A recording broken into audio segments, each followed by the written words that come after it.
Bonjour à tous, avec l'aide de Dieu, nous allons étudier une sikha du Rabbi sur le 24 Tevet, jour de Hiloula du premier Rabbi de Chabad, Rabbi Shimon Zalman, l'Admour Hazaken, fondateur de la Chassidut Chabad. Cette sikha se trouve dans volume 21 de l'Ikouté Sichot. Cette sikha vient à la suite de la sikha de Va'er à la troisième qui a dans le volume 21. À savoir que lorsque Yerushalayim a été détruite, la ville de Tsor, la ville de Tyr, s'est réjouie. Elle a dit, je vais me remplir maintenant de tout le commerce qu'il n'y aura pas à Yerushalayim. Les affaires vont se faire maintenant chez moi. Dieu n'a pas aimé cette réjouissance de Tsor pour la destruction de Yerushalayim. Et Dieu a dit que Tsor va être détruite, quelqu'un va faire la conquête. Nebuchadnezzar, Nabucodonosor, est venu et a fait la conquête de Tsor. Lorsque Nabuchodonosor est venu pour faire la conquête de Tsor, il n'est pas venu parce que Dieu il avait demandé de faire la conquête de Tsor. C'est tout simplement parce que c'était une ville portuaire, une ville qui était très très belle, très intéressante, qui était en plus sur le chemin pour aller en Égypte. Et il avait l'intention de faire la conquête de l'Égypte, même la conquête du monde entier. Donc faire la conquête de Tyr faisait partie des intentions de Nebuchadnezzar. Malgré cela, on voit que malgré le fait qu'il a fait ça pour ses intérêts, Dieu a dit au prophète Yecheskel, ça c'est la deuxième partie de l'Haftara de Parashat Va'era, qui dit, prophétise, que vu que Nebuchadnezzar, il a fait la conquête de Tyr, et il n'a pas eu de salaire pour cela, eh bien, il va faire la conquête de l'Égypte. Et l'expression qui est employée dans l'Haftara, c'est Peulato Asher Avadba, l'action qu'il a fait.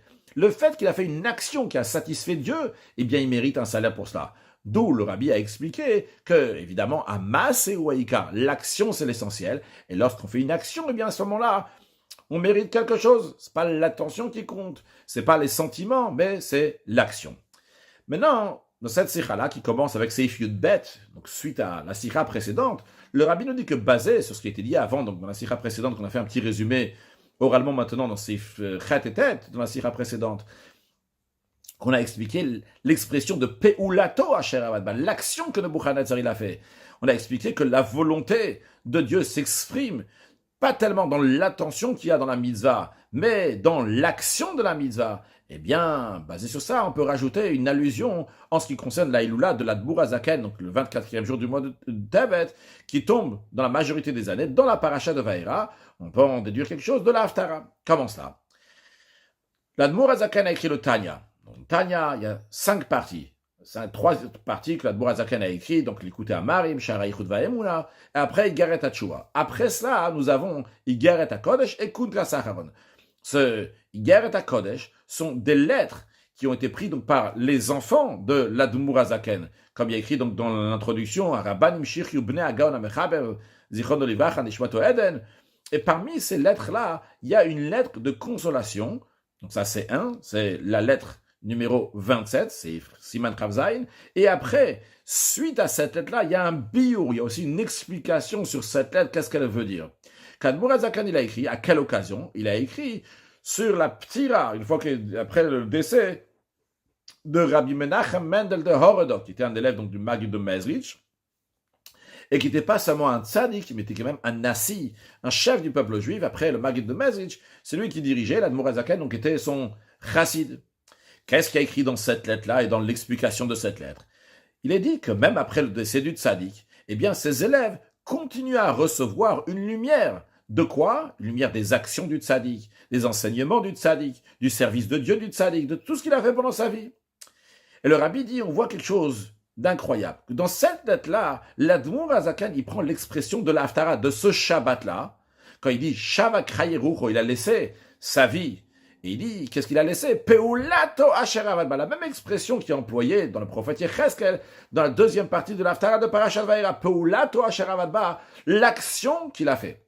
Alors, le Rabbi nous dit que c'est vrai que si on lit seulement, pas approfondir, on va juste lire la lettre comme ça de manière superficielle, et surtout si on va la lire avant de voir l'explication, le bio qui est donné sur cette lettre-là, on peut croire que l'Admour Hazaken a pris cette expression-là, bon, parce que c'est une expression biblique, et ça marche bien, c'est poétique.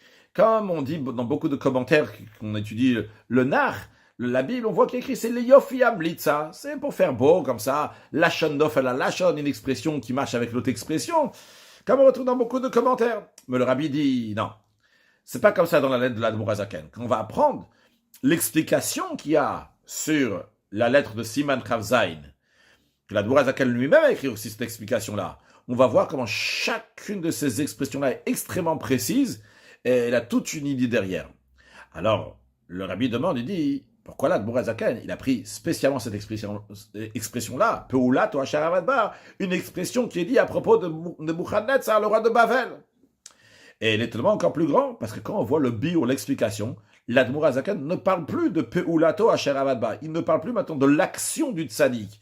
Et au contraire, là-bas, il souligne que les élèves reçoivent du tzaddik par ces paroles du tzaddik, par les pensées du tzaddik, mais il ne parle plus de l'action.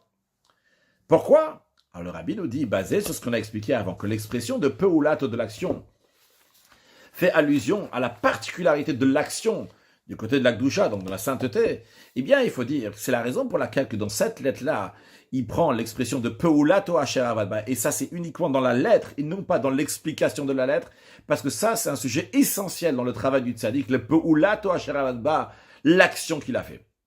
Pour bien comprendre cela, tout d'abord, le rabbi nous dit dans Seif Yud Gimel, voyons la différence entre une différence fondamentale entre la lettre et l'explication de la lettre. Dans la lettre, ce qui est souligné, c'est l'action du tzaddik. Qu'est-ce que le tzaddik fait?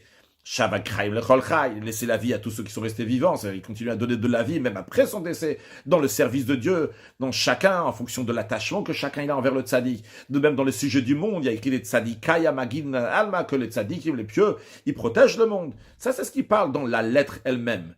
Par contre, dans le biur, dans l'explication, qu'est-ce qu'il souligne essentiellement? Non pas ce que le tzaddik fait, mais il souligne essentiellement ce que les élèves reçoivent, quand même après le décès du tzaddik. Ils reçoivent du travail du tzaddik. Et comme il explique là-bas dans la lettre, ils reçoivent pas seulement un ziv, un rayon du tzaddik, mais ils reçoivent mais brinad rua rabama atzmiut. Ils reçoivent vraiment de l'essence de l'esprit de leur maître. Basé sur cette différence entre la lettre et l'explication de la lettre, que la lettre elle-même, elle parle du tzaddik, et l'explication de la lettre, le biur, parle de ce que les élèves reçoivent. Basé sur ça, le rabbi nous dit, on peut expliquer, si possible, la différence entre la lettre et l'explication. Quand on parle de peoula dans la lettre, il parle d'une peoula, l'action du tzaddik. La peoula, l'action, ça montre que le koach hapoel qui est dans la peoula, la force qui a fait cette action-là, il est séparé de la personne. Lorsque quelqu'un il a fait quelque chose et après tu vois cette chose-là, tu ne vois pas que c'est tel et tel qui a fait la chose, tu vois la chose telle qu'elle est. Et c'est encore plus loin que maasé. Quand tu dis maasé l'action, c'est que je suis en train de faire une action, tu vois mon action. Quand on dit une peoula, c'est plus dans l'esprit, il y a une action qui a été faite, qui maintenant on ne voit plus le koach hapoel, celui qui l'a fait, donc on ne voit plus, c'est possible qu'on ne voit plus qui est-ce qui a fait cette action-là. C'est la raison pour laquelle, lorsqu'on parle dans l'explication de la lettre, comment les élèves y reçoivent, eh bien, l'Admour Azaken ne parle plus de Ma'asav ou Peulato, de l'action du tzaddik. Il parle seulement de Dibura ou Marchevot, des paroles et des pensées du tzaddik, dans lesquelles, dans les paroles, dans les pensées, éclairent de manière dévoilée les comportements, les attributs du tzaddik, l'amour de Dieu, la crainte de Dieu, la foi en Dieu, comme il explique là-bas dans la lettre. Par contre, lorsque, dans la lettre elle-même, non pas dans l'explication de la lettre, je dis comme il explique dans la lettre, donc il explique dans l'explication de la lettre, l'amour de Dieu, la crainte de Dieu et la foi en Dieu. Par contre, quand on parle de ce que la grandeur du tzaddik lui-même, ce qui est le cas dans la lettre, et ce que lui il a fait, alors l'essentiel, la particularité du tzaddik, c'est peulato, l'action qu'il a fait. Pourquoi? Parce qu'on a expliqué dans la sikha précédente où est-ce que se trouve atzmut, l'essence de Dieu, dans l'action. La volonté de l'essence de Dieu se trouve dans l'action, quand un juif va faire une action concrète.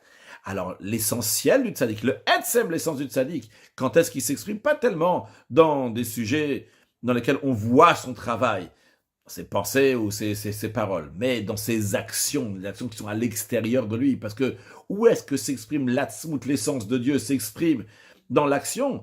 Eh bien, la même chose aussi pour le tzaddik, de la même manière que chez Dieu, où est-ce qu'on voit l'essence de Dieu dans les actions, de la même manière aussi, l'essence du tzaddik, c'est dans l'action. Et ça rejoint donc l'idée qu'on a expliquée avant, en ce qui concerne les mitzvot, que la volonté de l'essence de Dieu dans les mitzvot s'exprime dans l'action des mitzvot. Et basé donc sur cette explication-là que le rabbi nous dit, on comprend maintenant pourquoi il parle de Peulato Asher Avadba, qui est vraiment similaire à l'idée qu'on a expliquée avant avec Nebuchadnezzar. On te dit, il y a juste une action ici. Mais dans l'action s'exprime l'essence de Dieu. Qu'est-ce que ça change maintenant les intentions qu'il a eues Nebuchadnezzar? Ce qui nous intéresse ici, c'est l'action. Qu'est-ce qu'il a fait? Alors, parce que dans l'action s'exprime l'essence de Dieu. La même chose aussi, l'essence du tzaddik s'exprime dans l'action. Et c'est la raison pour laquelle, quand on parle de la grandeur du tzaddik, dans la lettre elle-même, là on parle de Peulato Asher Avadba, de l'action qu'il a fait. Par contre, quand on parle de ce que les élèves y reçoivent de Dibour, Avomasav, etc., des paroles et des pensées. Seif Yud Dalet, le rabbi nous dit, c'est ça aussi qu'on trouve chez les Rabbotenu, les Siyenu, chez les rabbis de Chabad, les rabbis de la Chassidut, commençant par le Baal Shem Tov, que quand il s'occupait d'un autre juif, la première des choses qu'il s'occupait, c'était pas du spirituel, mais c'est faire du bien à un juif matériellement. Comme c'est raconté dans plusieurs sichot et rishimot, des notes du rabbi précédent, que le Baal Shem Tov, ses amis, les tzadikim nistarim, c'est des pieux qui étaient cachés, qu'on ne savait pas que c'était des tzadikim.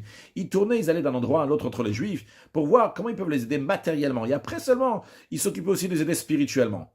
Pourquoi ils commencent avec le matériel? Parce qu'en donnant quelque chose de matériel, on ne voit pas tellement le lien avec le tzaddik et sa particularité, parce que quelqu'un d'autre aussi, qui n'est pas tzaddik, il peut faire ça. Mais justement, ça, c'était le début, avec quoi il s'occupait d'un juif, bien qu'on ne voit pas ici leur qualité, parce que dans ça s'exprime la hatzmut, l'essence même de la personne, dans l'action. Donc encore une fois, le rabbi nous souligne sur l'importance sur l'action, à maase ou à ikar. L'action, c'est l'essentiel, il faut rajouter encore des actes de bonté et de bienfaisance pour accueillir Mashiach now. Une excellente journée.